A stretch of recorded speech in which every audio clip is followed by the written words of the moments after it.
Hi guys, hallo Leute, welcome back to German with Jenny. This video is a listening comprehension exercise for beginners. The German subtitles will help you understand what I'm saying. Try to watch this video several times.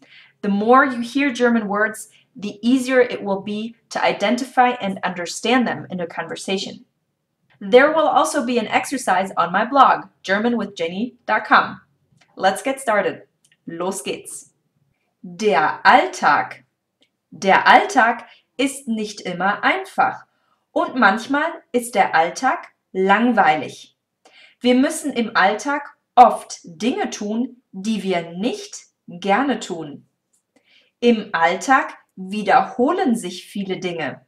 Man muss früh aufstehen, die Zähne putzen, sich anziehen, sich rasieren, frühstücken, zur Arbeit fahren, viele Stunden arbeiten, den Haushalt machen und viele unangenehme Dinge erledigen.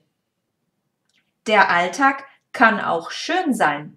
Man kann sich mit Kollegen oder Freunden unterhalten, mit ihnen telefonieren, Sport machen, mit seinen Kindern spielen oder mit dem Hund spazieren gehen. Der Alltag kann stressig sein, aber manchmal ist der Alltag schön. Thanks for watching and let me know in the comment section below what you think about these listening comprehension exercises for beginners. Bis zum nächsten Mal. Tschüss!